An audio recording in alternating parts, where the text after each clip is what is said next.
think I need it.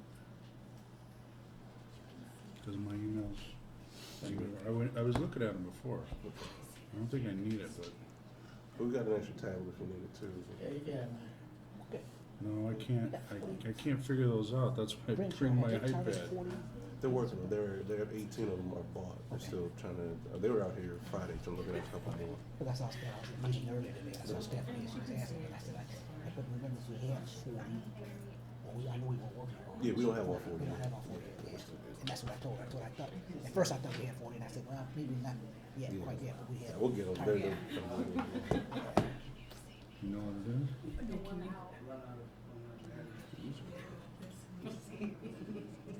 You don't know what any of that is, do No, you? no.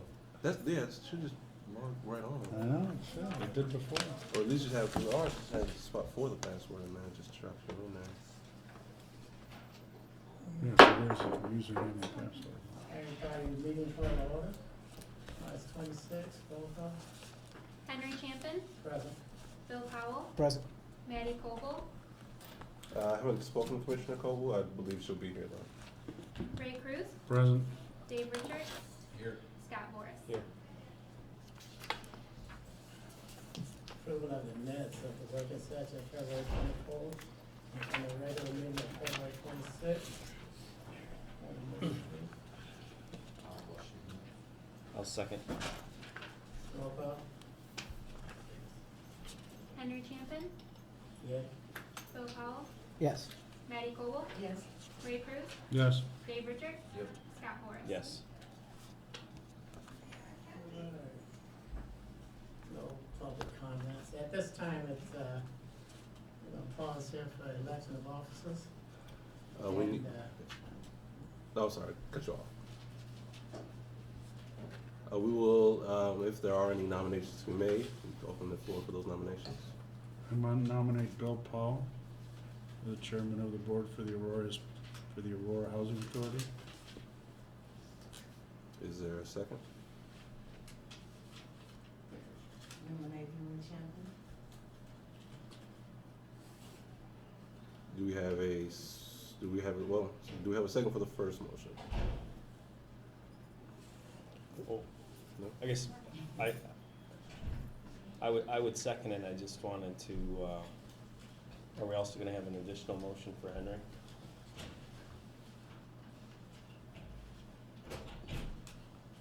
Clarification. I just, What did you say?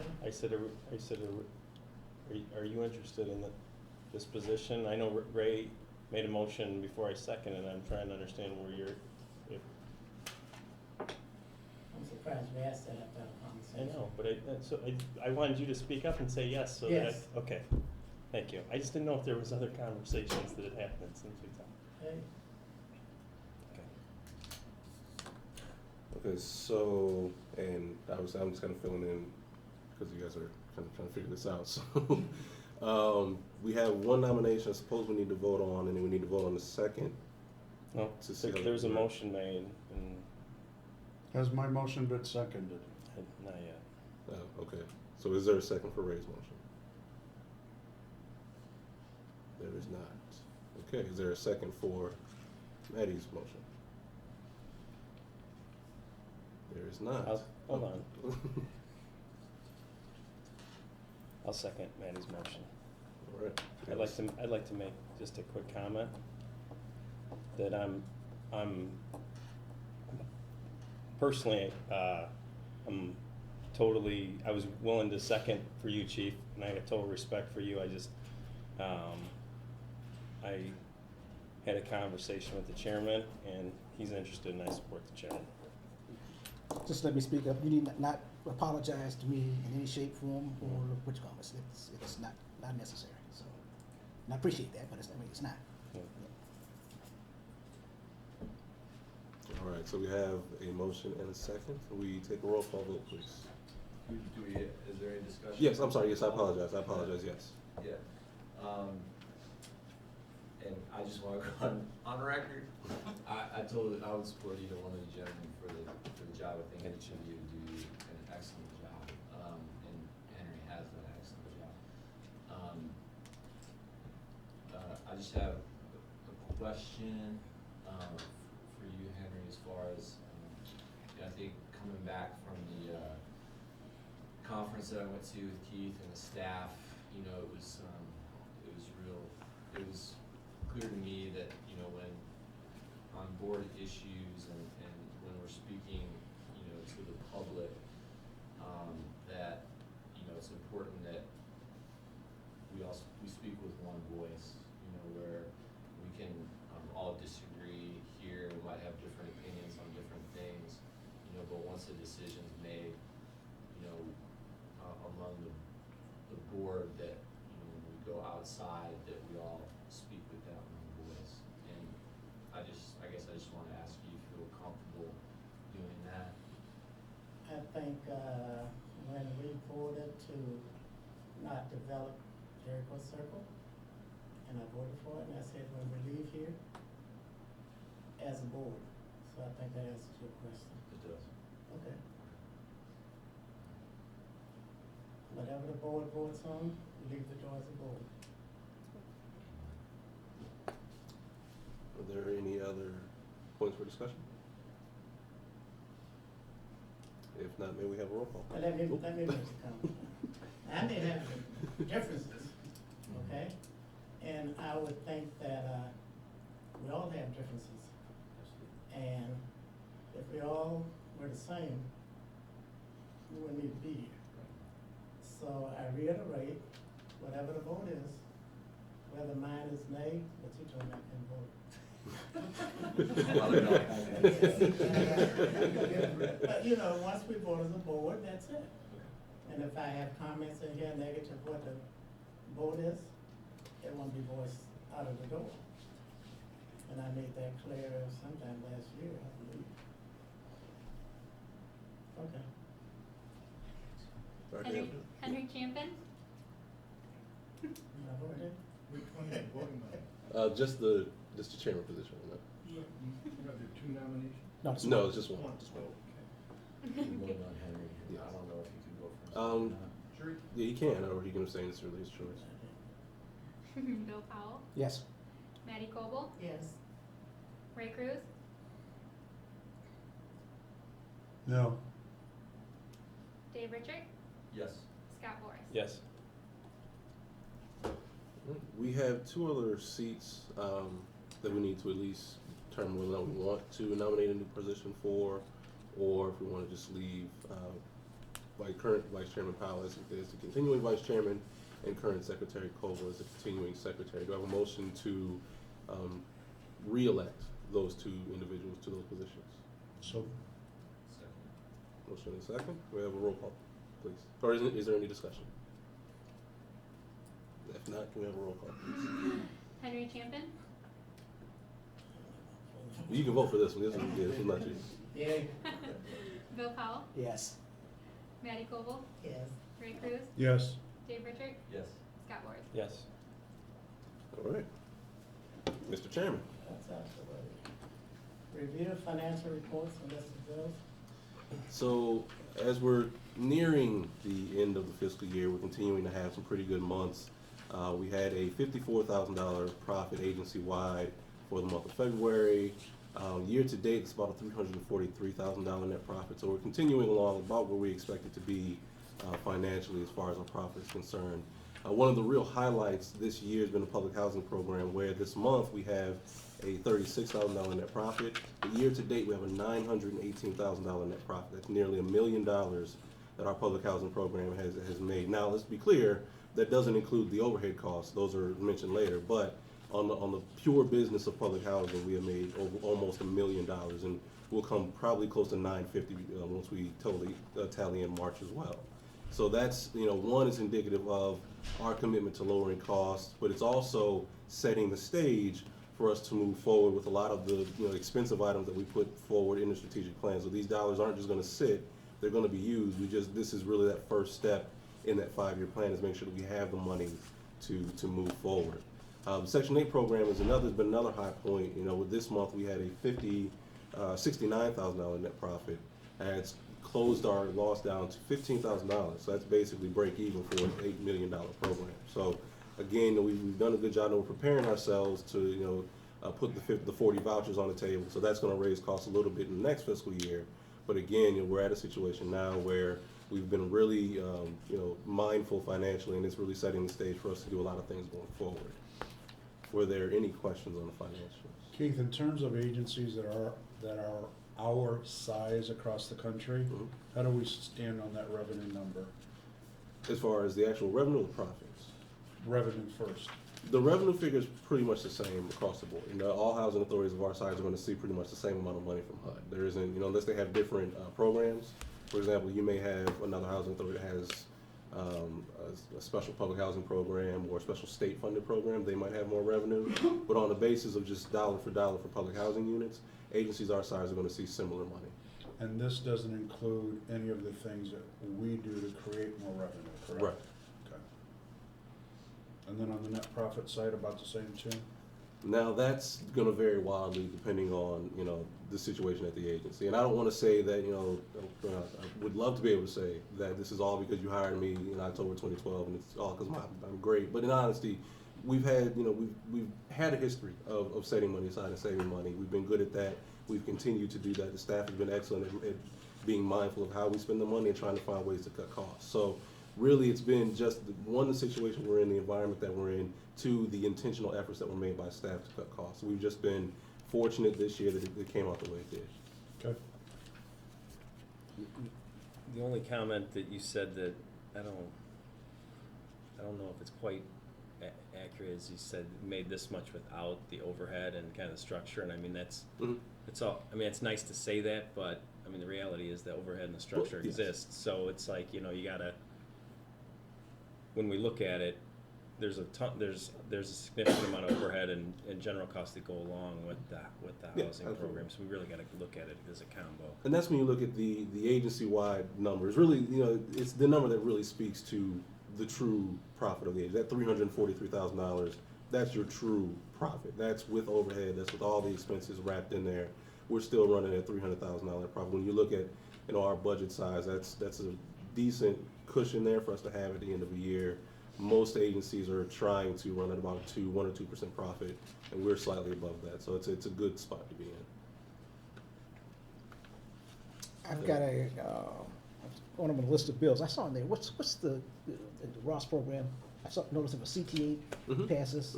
We've got people going into Chicago, I take it? One of the things that the Ross program has been working very hard on is getting people to job interviews or to jobs. And one of the biggest kind of stumbling blocks for that is transportation. Sure. So we actually just decided to make the effort, and we actually didn't do it out of Ross dollars. We did it out of the profits that we have. We just decided to put $500 in the bus passes so that we could help people to get to and from jobs or interviews. I should ask what it was, but I just. But I that's understand. part of our mission too. Absolutely. Right, absolutely, Absolutely. absolutely. Doesn't do any good to train them and then they can't get to I work, right? totally agree. And Kim keeps a record of who got them, what they were for, if it was, and how the outcomes are playing out for us. So again, these are kind of small steps. $500 here. It seems small to an agency of this size, but in reality, if we can get bus pass on the Ross program where we're helping somebody get to work, that has a huge windfall effect later when we're talking about somebody who now has a job, pays a higher rent, qualifies for our higher tiers, all of the kind of good things that come as a result of us taking that one small step. If we don't get that Ross grant again, because I'm assuming it's, what was it, a 3-year? It's a 3-year, it ends next year. If we don't get it again, are you positioning so we have that person on staff that will help people to continue to learn how to fish? The idea is that as long as we can continue to show success in the program, that the program in and of itself is valuable. And we haven't, even though we obviously will take the money from HUD, Right. we have never budgeted that program as if it only existed because of HUD. We've always budgeted that in the sense that we want to be able to continue that program in some manner. It may have to scale back some if all of the dollars aren't available, but we certainly want to continue that program. I mean, I don't know how everybody else feels, but I think that's pretty integral to our mission, that I see right there, that I'm not sure that before I got here that was ever done. We didn't have the grant prior to 2012, I believe. So Right. It's just not. I know that we've had other grants. We did have, for example, in the Section 8 program, we're kind of finishing up what's called an FSS grant. It's the same thing. It's just Section 8's version of it. We'll be trying to find dollars for that in the future. It's just one of those situations where this is what's kind of out there right now. So we kind of went for the money that was available. So I'm not sure I got my question answered. So do you have dollars and monies to be able to continue this? Yes, it's honestly, we, you know, like I said, we budget as if there wasn't, you know, those HUD dollars aren't necessary for us to continue the program. Okay, good. So, What, you said that we're kind of tracking outcomes and stuff like that, so what can we track? Kind of within the rules of, you know, individual Mhm. privacy and stuff like that, what can we track and what can we not track in terms of successes? well, stuff like and that's an interesting question. I mean, as a housing authority, we, you know, have a ton of personal information, and one of the things we discussed when we talked about strategic plan was trying to use that information to try and map outcomes versus where we're allocating our dollars, looking at where people are, where we want them to be, and how we can properly allocate dollars to certain programs to help move people along that road. As far as I understand, and I would really have to spend some time with our council and really understanding more detail about the privacy laws. As far as I understand, we have, you know, full access to utilize the information we have to full extent that, you know, we need to, so long as we're not sharing it with any parties that, you know, don't need the information. But what information that we have and those outcomes, the things that are given to us, we can certainly use that information as much as possible. Any other questions? What about the African American Heritage Advisory Board and Hispanic Heritage? Mhm. Were those fees or donations or what? Donations. We support some of the activities. One of the things we're trying to do now, and it's been part of everything kind of go back to the strategic plan. We are actually doing a lot of the outreach now. So we're in that season. There are a lot of events going on. There are scholarships that are being given out. So we're trying to support some of these other organizations that are doing things in our communities. With the Hispanic Heritage Advisory Board, we're trying to get just in front of people to explain, you know, the programs that are available. One of the things we're noticing is that our demographics are wildly different than those of the city. And we feel that, you know, there's some outreach that needs to be done. You know, if you notice, a lot of our marketing materials now are also printed in Spanish. So there are a lot of steps that we're taking just to improve our visibility in various communities. And with these organizations already being out there and having those relationships, I think it's important that we continue to kind of support them and utilize their expertise. Can you just maybe go one level deeper when you say our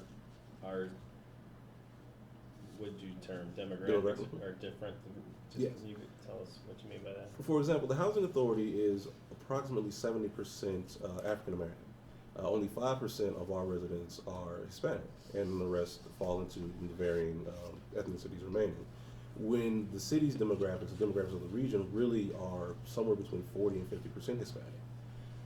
The difference in the numbers says a lot about how much effort we may have put into reaching out to all the different ethnicities that exist in the city, but also it just states that the demographics may have at one time been what we serve, but they've shifted, and we need to also shift along with that. So with that knowledge, knowing that, you know, only, you know, 5% of our demographic is Hispanic, it indicates that we either need to spend more time getting information out to the community, or that, you know, maybe there isn't a need, and that's something we'll determine. But it kind of indicates that we need to do more to make sure that we're reaching out to everybody. Do we know what the demographic of African American in Aurora is? I think it's around 10%, somewhere in that area. I'm gonna have Rick back there, he can tell you. What'd you say? 10.9. Or somewhere around there. I guess as long as we're on the bills Mhm. stuff, I wanted to ask, again, something that came away from that conference that we went to was, and part of our outreach to the community and branding of who we are, I think there's a big opportunity, I think, for us to support local businesses. Mhm. So I'm wondering, do we have a policy, like in our purchasing policy, is there anything in place where, you know, we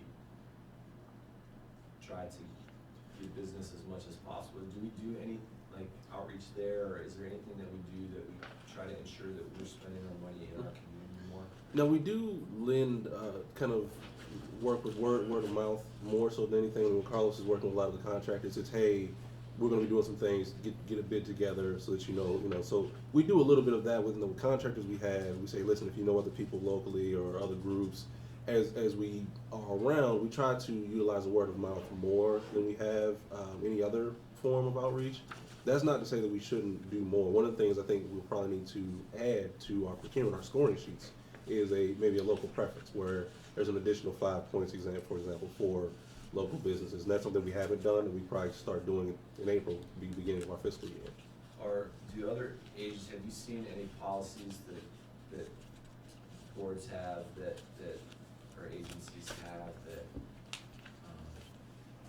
kind of attempt to that more? Mm-hmm. Local preferences, I'm sorry. No, I'm just wondering if we, I don't know, I think it's important, I don't know if you guys think it's important or not, but, maybe we could see some examples of Sure. some different policies that maybe we might be able to look at and implement to make sure that, our dollars are spent in Aurora more. Not a problem. And like I said, I've seen local preferences included in scoring sheets for larger bids. I've seen, where agencies have set up different, smaller policies for smaller bids that, you try to reach out locally first before you reach out, especially when you're doing, bids under $5,000, for example, where you're just getting quotes. It's much easier to call around locally and say, hey, listen, this is what we're working on. These are 3 local businesses. They get back to you quicker typically. They typically already have some understanding of your business, of your needs, of the area. Sometimes they have, a little better way of working with City Hall when they're trying to get permits done because they understand the process because they're already here. So yeah, that's certainly something we can do. It's just something we haven't focused on. Like I said, we really went on a lot of the word of mouth with that procurement. I agree with Dave, that is important.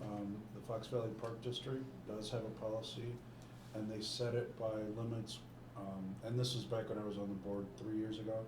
So if a contract, and I may be wrong on the numbers, if it's like over 50,000, it has to go out for bid, or maybe it's 25,000, it has to go out for bid. If it's less than that, you can just go find Right. local business people to do it. I'm sure, Ours is similar to that. I mean, after a certain size, it's a full-on public procurement. If it's smaller, we get quotes.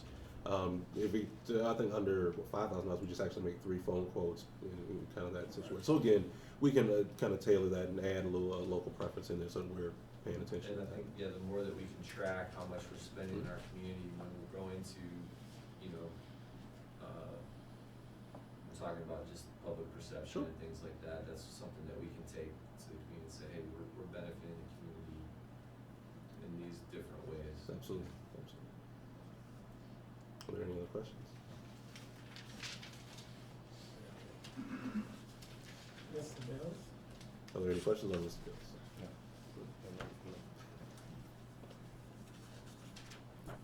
Roll call. Henry Champion, What do we And have get? a motion. We don't need to approve the financials. So. I thought we did. Okay. Remove monthly staff reports. As we're closing in on the end of the year. This month, actually, our fiscal year will end next week on the 31st. Again, it's been a pretty busy year, especially with the strategic plan getting approved and us really going full steam ahead with that. The Jericho office has been probably the biggest project that we've taken on this fiscal year. That and our scatter site project, which kind of twofold, has really taken up a lot of the time and energy. But that's not to say that we haven't gotten involved in a lot of other projects moving the strategic plan forward. So you'll notice a lot of the planning activities took place this year. You'll see a lot of the rollout next year. So we're expecting, I don't want to put Carlos on the hot seat, we're expecting to open the office in either May or June. We are really moving ahead there. We're kind of walls are framed. We're doing drywall thing next week. So we're really moving ahead with that. We're looking at a GED program that we're going to partner with the Urban League on. We're going to actually provide, the testing has a price attached to it. We're actually going to pay for any of our residents who go through the program to take that test, so they won't have to have that hurdle to overcome as well. Our internship program rolls out this summer. We have, at last check, there were 30 interested applicants, so apparently it's an attractive position, so it's a good thing. We're actually going to have between 3 and 5 interns. We have interns from a lot of different universities, including Notre Dame and University of Chicago, which was very impressive. So not only are we attracting regional and local students, but also some of the bigger National universities, their students are interested as well, so that's a good thing. A lot of the policy and procedures we're going to go through that process. I know Commissioner Richard mentioned last month we need to go through that. We're starting that process. So you'll keep you guys busy with new policies over the next couple months. But a lot of those smaller things that were on that schedule, things that need to be done, you'll actually start to see the product soon. We're partnering with AID, VNA to do healthcare on site for our residents. We have a new website, new logo. All these things are going to be rolling out in the next fiscal year. So we're really, one, excited that we get to actually show off the work, but two, it just kind of sets the stage for the next year's work. And that's one of the things about strategic plan. Every year leads into the next year. You're going to see the budget in a little bit when you've already seen the budget, but you'll see a lot of those items in there tied directly back to the strategic plan. That's going to become a real focal point of discussion for anything that we present and bring to the board. Any of the things that are in the budget, there's a tie somewhere in that 5-year plan for how it relates to the agency and our future vision. So again, I just know it's been a busy year, but at the end of that, I think we've done a lot of good work, and we're really excited to start in April, getting busy on our next fiscal year. But one thing I did want to add, I know I sent out to everybody a PowerPoint. Carlos and his staff put together a PowerPoint with our Tier 2 upgrade. So that's at Eastwood. Families will be moving in shortly. One of the things about our upgrades, and we mentioned that we wanted to make sure that we were kind of rewarding families who were working, who were paying higher rent. I just took a note. We just ran some of the numbers yesterday. The average rent on our 6 upgraded units is $627 a month. That's top 10% of our rental. So we're starting to see the desired outcome. People who are working, are paying higher rents, are seeing the rewards. We're scheduled to do 12 of these upgrades this year, so we're going to double the output, keep Carlos and Maria and Jimmy, everybody busy. But so we're seeing the output, we're seeing the results that we had hoped that we would see. So it's the start of what we really envision this program becoming. Are there any questions from you? I was gonna ask about that. So we have those units. We got 12 more coming online. Then we have these Brinshore units. So then is there a kind of process or a criteria that these families are selected or these individuals are selected For which set?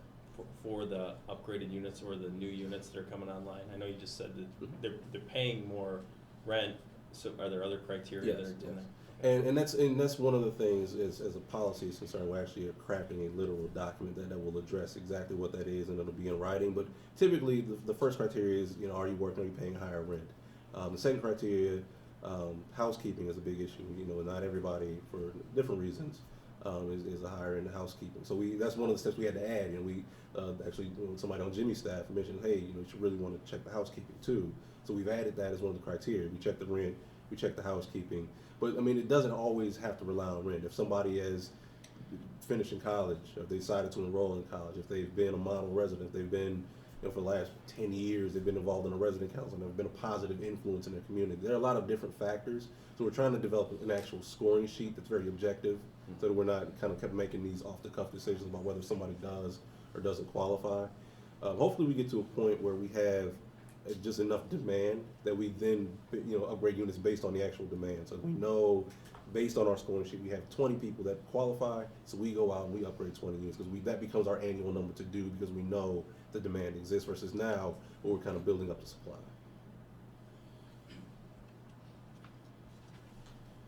Any other questions? No, Maria?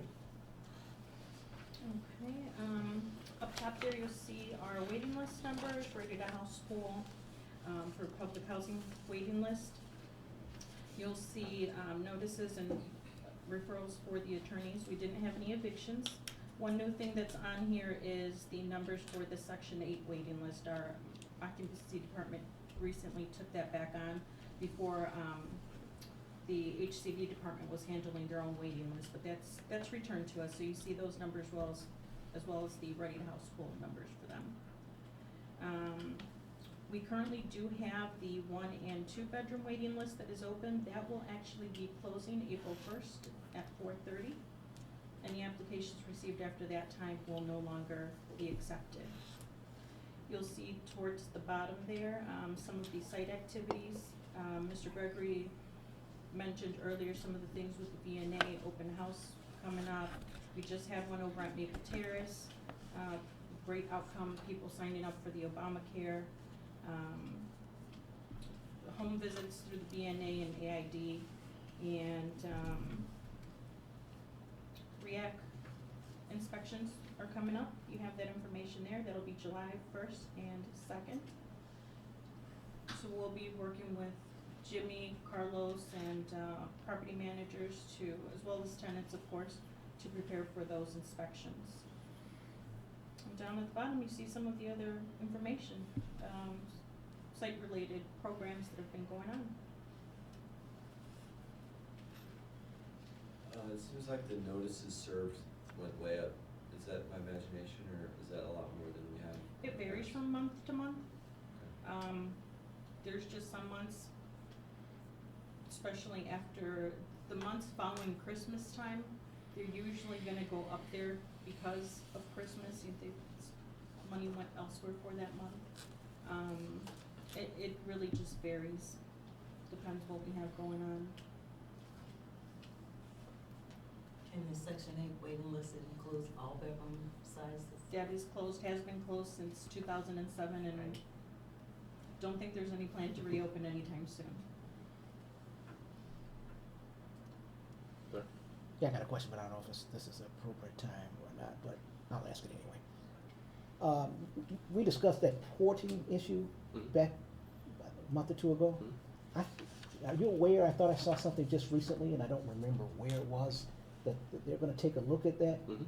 What? Well, there's I'm sorry. No, go ahead. There's a twofold thing with reporting. If everybody recalls, basically in the Section 8 program, a family who has a voucher has the right to move anywhere in the country. They don't have to stay in Aurora. They can take a voucher they got from us and move to, for example, New York City, and what that's called is a port out. So we ever talk about port outs, that's a family that has one of our vouchers that moved to another housing authority's jurisdiction. The process under HUD guidelines is very convoluted. Basically what happens is that person moves. From that point on, first of all, we have to actually notify the housing authority that they're moving to, that they're moving. They have to notify us if they found an apartment. Then they have to bill us every month. We have to cut them a check, a separate check, so that they can receive their rent and their admin fee, which is only 80%. We get a piece of the admin fee. It's a very ridiculous process.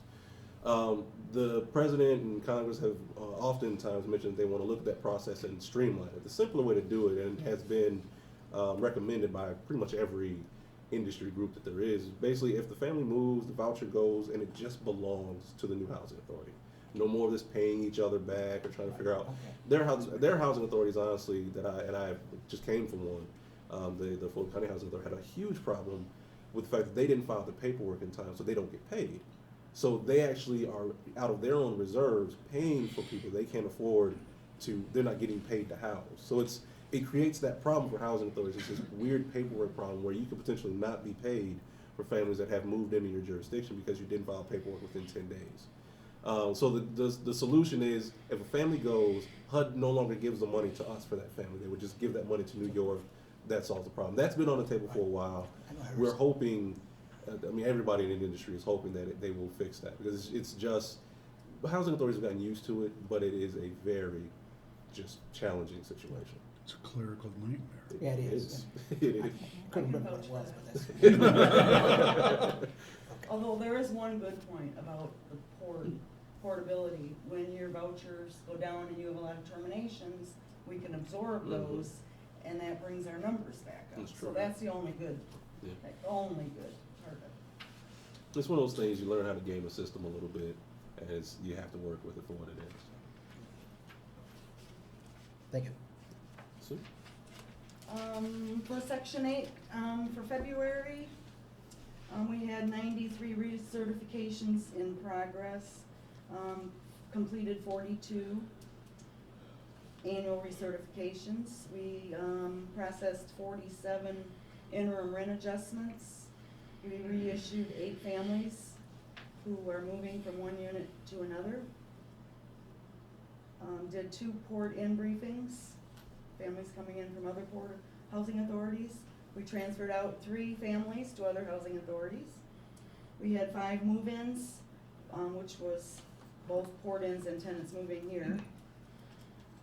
We did 9 move-in inspections, 57 annual inspections, 24 re-inspections, 2 special inspections. They were both for 24-hour fails for a smoke detector violation.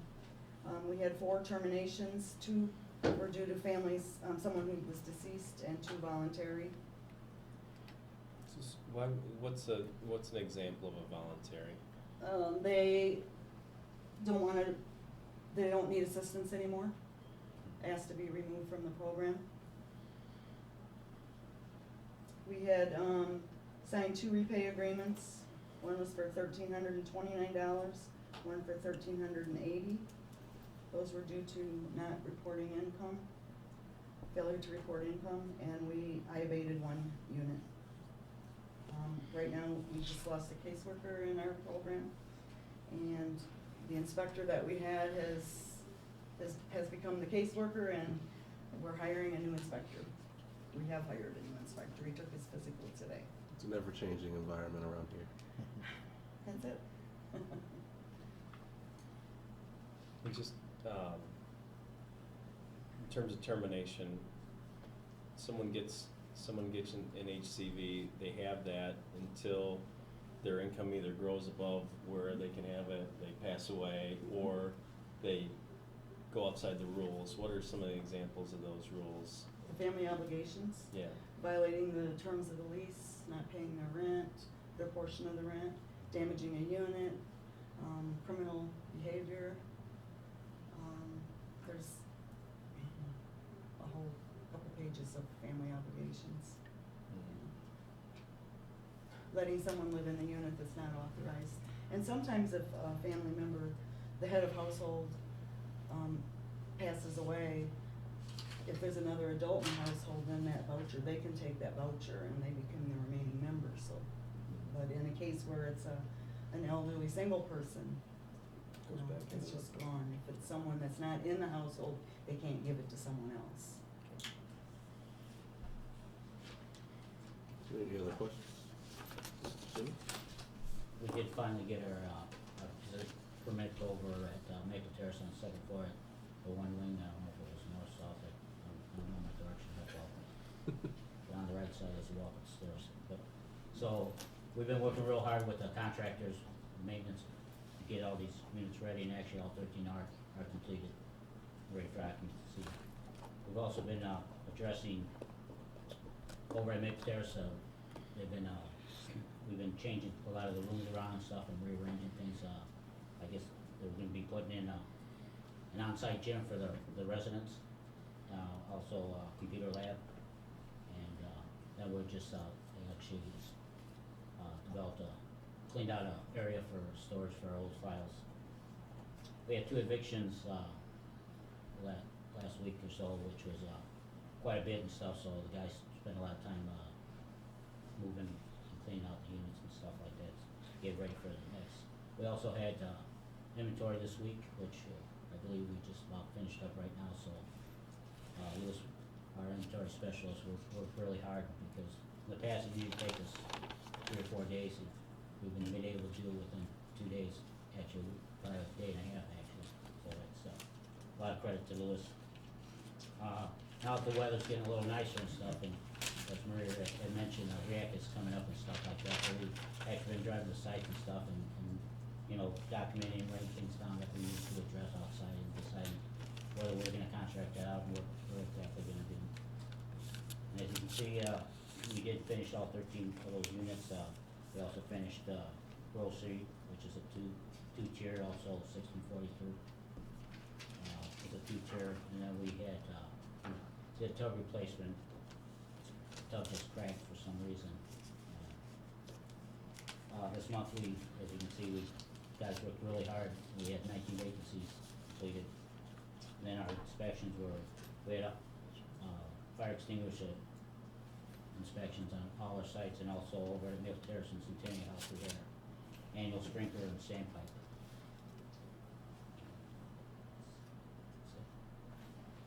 Hey, Jimmy, Yes, you mentioned something at the beginning that kind of caught my ear. just one thing. When you guys need permits from the city, Is that an easy process for us as an agency now that we're playing nice with the city, or is it a difficult process? What's your professional opinion on Yeah. that? I'll be honest with you, Carlos actually dealt with it this time, but in the past, I've never really had trouble with the city as far as doing, they're usually pretty cooperative and stuff like that, and they'll usually work with us for the most part, you know. As far as us not getting along, I never sensed that, I mean, we, as the inspectors and stuff, we work real well, so, I believe we didn't have any problems, and you can correct me if I'm wrong, Carlos, but I think, Is it a pretty quick process for us? They've been working greatly with us, very, very good. And the only reason that we got behind in Maple Terrace is all the safety issues with fire crew and all that. Like in Jericho, they've been working very, very good. They've been bringing a lot of good suggestions for improve the building and everything. We passed all the inspections with no problems, so they've been good. All the inspectors. Pretty close to me. I'd like to commend you, Jim and Carlos, on the work you guys did have done on those two buildings, I believe. I looked at the photos before and after, and, did a very good job. Yep. I'll let you guys know. Pass that on to Ditto. you, I know you Yep. guys didn't do the work, but. I will say, as far as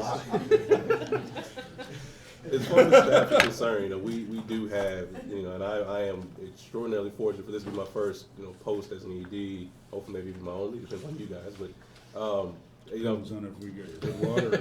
but no, I'm blessed with a phenomenal staff, and that's one thing I can tell you don't have everywhere. I've been in enough housing authorities, you don't get this group of people every place, so that's hats off to everybody who does work here. So, Mr. Chairman, if you are ready for new business, we have plenty of it for everybody. There's some pizza back there if you want to grab a slice before we dig into everything here. If not, I'll get started. New business? Jump in. Our first item on the agenda is the annual operating budget. As you all know, once a year we must approve the budget, and this is our last opportunity to do so before the fiscal year begins, and it's probably a good idea to start the fiscal year with an approved budget. That being said, this year's budget is a $13.6 million budget, which is about $300,000 smaller than last year's budget. So we've actually planned our activities as such that we're expecting continued cutbacks from HUD, so we're kind of prepared for that, and we've managed to get everything in here. If you remember, last year's budget had about a $200,000 planned profit. This year's only has about $100,000. That's one of the cuts. The other cuts, our salaries number has gone down about 2%. We have utilities are planned to be down about 15%. So we've really looked at our costs and tried to cut areas as much as possible, keep the increases from going up. Administratively, for example, between the 2 years, it's actually a 0% increase. I think the change is 2.25 million to 2.26 or something like that, something very small. So, again, we've really looked to maintaining a steady budget, maintaining a small budget, maintaining a manageable budget, but one that I think, again, rolls in all of the things that we wanted to do in a strategic plan, and also provides us ample dollars to do all the maintenance and upgrade work that we need to do. If you'll notice, one thing that did increase is our maintenance contracts cost. We have $757,000, I believe, in that line. I think it was about $703 last year. So we are prepared to do a little bit more work, especially knowing we have to do the upgrades and knowing that we want to continue to improve our REACT scores. We've set aside a lot more dollars for that. And we actually have more maintenance people on staff now, so that cost has gone up as well. But in general, like I said, it's a smaller budget, and it's a tighter budget than we've had. There's definitely, if you want to squeeze it for fat, there's really not that much in there this year. So if there are any questions on the budget. A question. Yes, sir. I've got this month's financials, which is only 11 months, but it says, so it said the budget was 11.6 million, and then, so I was trying to get to the math, and it looked like it was an increased budget, and you said it's flat, so I was just. From budget to budget, and understand, in the financial report, next month we'll have your full 12 months, and that'll include another almost $1 million, $1.2 million, I think we get a month basically from HUD, plus your $70-some-odd thousand in in rent. Once you add that 1,000,002 to your 11, you're at about 12.2, 12.3. So there is a slight, probably difference in the way it's reported, but from budget year to budget year, what I can do for everybody is send you a copy if you don't have a copy of last year's budget so you can see the differences. What happens with the presentation, it comes out of the system, and the system doesn't have a way to track what's one item in the admin line. It's the allocation for the cost center. The system can't track a negative in the expenses, so we have to put it as a decrease, basically revenue. It's kind of a goofy way to explain it. It is not the best. We're working with them just to correct that, but one of the presentation issues we want to clear up for the start of the fiscal year is that cost allocation issue. But ultimately, and like I said, I can show everybody budget year against budget year, the actual budgets. Yeah. Last year's budget was 13.9. This one's 13.6. Yeah. I promise I wouldn't do that to you. Keith, I think I asked this question before, and I apologize because I don't remember the answer to it. Mhm. Is it possible to show January through December in terms of our numbers as opposed to middle of the year numbers? Or are we fixed with? It's not fixed. We can certainly change our reporting years. If we want to become a January or December 31 year in, we can. We simply need to do 2 audits this year. We'll do you'll do a partial year you'll do an audit for the beginning of this year from the end of last fiscal year, which was March 31st of 13, or yes, 13, I didn't do my math right. So you'll do a audit on that time period to today. Then you'll do a second audit that'll run from tomorrow through December 31st. Then from that point on, your fiscal year begins January 1 and ends December 31. It sounds more complicated than it is. Honestly, it's a matter of closing out this year now, closing out another year in December. So you'll have an abridged year, you have a shorter year, and then starting fresh in January 2015 as the new fiscal year. What's the cost of the audit? It's around $15,000 for a full year, so we probably run about, I'd say, $30,000, let's say, to do that kind of a change. Now, there are a few things we have to run through HUD just so they're on the same page, but because it changes some of our reporting due dates, but all of that's really just clerical. So it'll cost us an extra $15,000 to do the audit? I'm guessing, just because we're squeezing a second audit plus a change in year-end close. Scratch my question. Okay.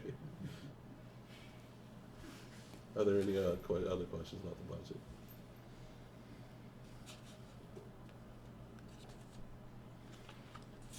So in terms of the capital projects, because there's a big line item that says capital fund proceeds for maintenance. Mhm.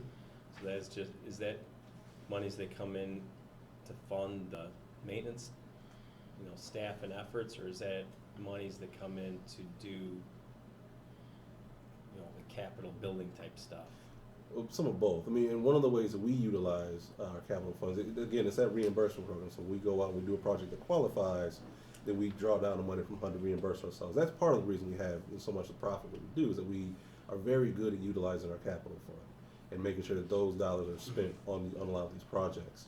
To answer your question, though, yes, that money does serve both really our large-scale capital improvements as we need to make them, and our maintenance projects as well. But they're kind of one and the same in a sense, because when we talk about large scale, say for example, one of the things we want to do this year is do air conditioning, for example, at our Indian Trail property, do in-wall air conditioning.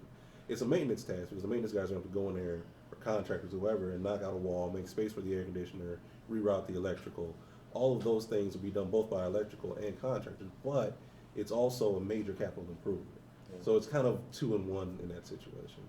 So at the end of the year, when there's money at the bottom and there's profit, it gets rolled into. We can use that for other. It goes into like basically an account, and then in the next year's budget, if we're pulling down from that, I mean, are there any restrictions? Oh, or no. The monies that are left over at the end of the year, for example, we have this $300,000 profit, At the end of the year, basically, what we have, that money is in our account. It's usable for anything within that program's guidelines. So let's say $200,000 of that is for the public housing program. We don't necessarily account for it in the budget. I don't have a thing about, I just prefer not to account to utilize the reserves. Mhm. They're there if we need them, but we almost set them aside and save them for that rainy day. We try our best to live within the budget of money that's going to come in a year versus trying to include the reserves that exist. Now, we may use those reserves, but that's something we would like to come to the board individually for and say, listen, our budget is this amount of dollars. We have these dollars in reserve. We want to use some of that reserve money for a certain thing. But I don't think we should roll that into the budget. It's almost like hiding it if we do it that way. I understand. We should probably see that report too, so Sure, we see what sure. those reserve levels are. I can tell you right now, it's $1.6 million. Okay, and so if we have that, is that, how much of it, at some point, you say it's great to build up that number, Mhm. but it's kinda like this balancing act between how much you save for a rainy day and how much you spend to improve the organization. Yes. So, And those are decisions, I think you're right, that, and maybe that's something I'll add to the financial report, is just, this is our reserve balance as it is today, and then we can make decisions as an organization as to how we want it, how much we need to set aside, and how much we want to, utilize it for projects. One of the things where that reserve came in handy, when the government shut down back in October, and we had that, everybody was scrambling, trying to figure out where, we were actually one of the few agencies, we would have been okay until next month.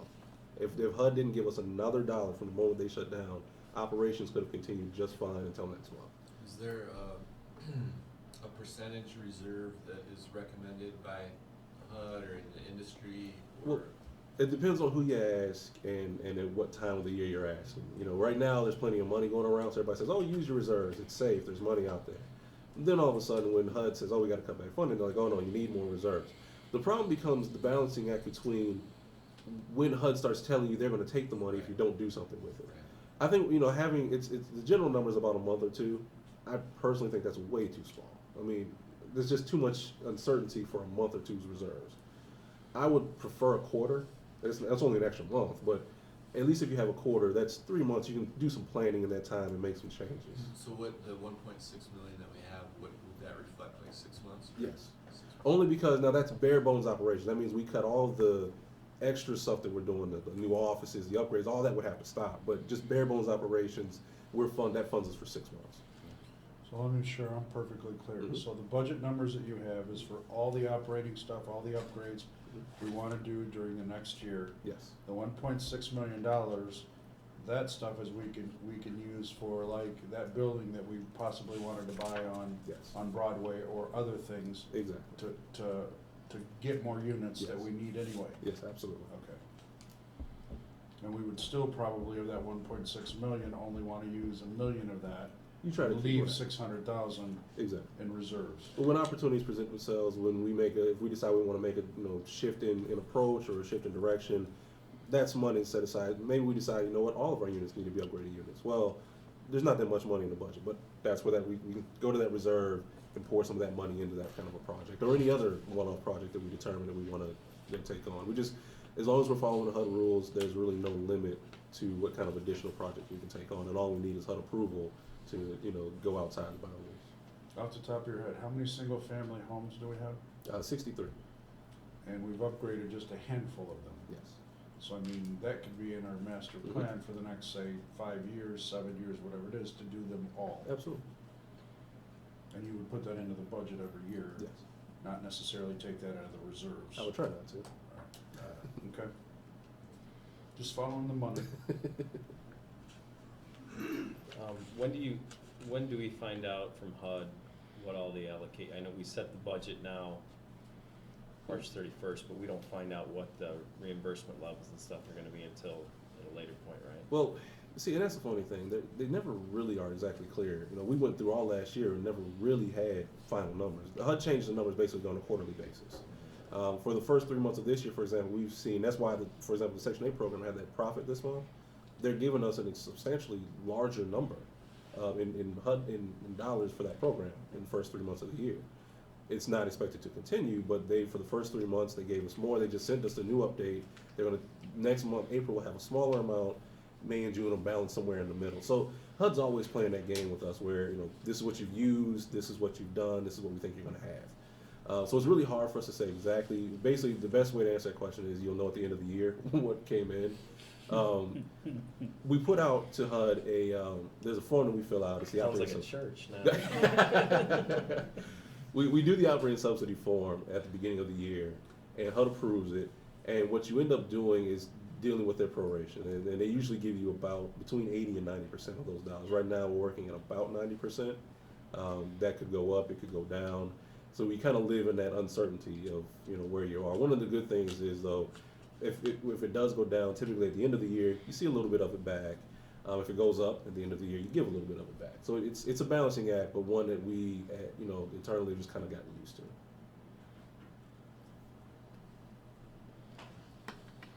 Need resolution 1403. Need a motion, sir? Make a motion, we pass resolution 1403. Second. Roll call. Henry Champion, Yay. Bill Powell, Yes. Matty Koval, Yes. Ray Cruz, Yes. Dave Richard, Yes. Scott Forrest. Yes. Pass and approve. Resolution 1404. All right, so as we know, we've been moving forward with our Brenshore project. I sent out a little bit earlier and before the meeting today, the list of units. They have 18 units acquired or under contract. There's actually 14 that they already own, and then an additional 4 they have under contract. They were in the city on Friday enjoying the warm weather, out shopping, looking for a few more units. So they're moving along. They're roughly 50%, about 48% done doing the acquisitions. At this rate, they should be done by June with those acquisitions. One of the pieces to the financing, of course, is our approval of the vouchers. And at this point, we've approved the plan, we've approved the move forward, we've approved the MOA. Our last piece to do here is to approve the vouchers and allow them, because that one of the things with the vouchers is that dollar amount helps them to secure their permanent funding. And that's a very important piece of this project. If they don't secure the permanent financing, practically the whole deal falls apart and somebody's on the hook for 18 houses, not us. So, so that's just one piece. This is our final piece to this, is the award of vouchers. And that doesn't tie us any dollar figure right this minute. Just so we're clear, this award gives the project the vouchers. We will determine, the rent amounts will be determined by the unit sizes and by the incomes of the residents that go in them. So that piece has yet to be determined, but this award is basically necessary for them to finish up the financing. Are there any questions? The latest number is 18. That's how many, yes, that's how many they have acquired and under contract. But we're voting on the 40 vouchers, right? Yes. That's the 40 vouchers, correct.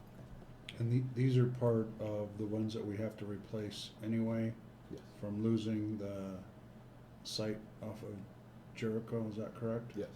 This is part of that first phase. We were already, beyond the MOA from before. We had already agreed to do this phase. Right. So 32 of the 40 basically count towards our replacement, right? We'll talk about that, Okay. actually. We shook HUD down. All 40 will count in the first phase. I was Yeah, gonna ask yeah. that, cause that to me, I didn't. All 40 in the first phase will count. So we're actually gonna get all 40 of these counted towards our goal. Whether it comes off a state list or a local list, to me, that didn't seem Yeah, that. That's something we can talk about. Yeah, there's a further conversation about that we need to have, but yeah, we got the first phase, I can tell you that. Going on this now? We do need to vote on whether or not to award the vouchers to the project. Did someone make a motion? I'm sorry. Not yet. I make a motion, we Yes, sir. A second, 1404. Can you read that? You can. Roll call. Henry Champion, Yes. Bill Powell, yes. Matty Koval, Yes. Ray Cruz, Yes. Dave Richard, Yes. Scott Forrest. Yes. All right. Resolution 1405 is a happier resolution. Actually, and I kind of thought we'd see some of the new resident council members here. Apparently they weren't able to make it, but we did go through the process of the training. It was successful. Actually, forget the number, and I remember with 31 people who voted. So it was good turnout at the site. There were a lot of interested people who ran for positions. Everything went off, as far as I understand, without a hitch, and I wasn't there, so I don't know. But everything went well. We have a new elected council. They're very excited. So it is our responsibility as an housing authority to recognize them so they can move forward with their duties as a resident council. Make a motion, we approve resolution 14-05. Second. Roll call. Henry Champion, Yeah. Bill Powell, Yes. Matty Koval, Yes. Ray Cruz, Yes, Dave Richard, Yes. Scott Forrest. Yes. we're so happy they don't need to be here. Now, I do need to ask someone to make a motion to move the executive session up so we can discuss, item D. Yeah, the motion should be to discuss pending litigation. There it is.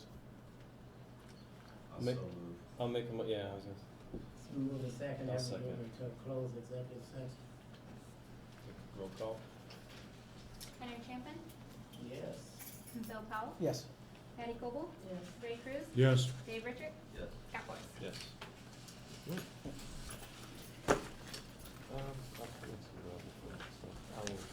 Sit down, everyone deserves.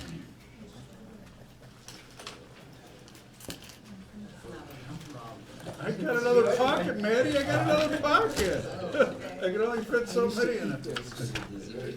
That's Well, I used you to, know I used to what? eat a whole lot, yeah. I knew that if I just had one, somebody was gonna bust my chops, so I brought a whole I bunch. try one. I like it. These are new, you've never had these if you haven't, I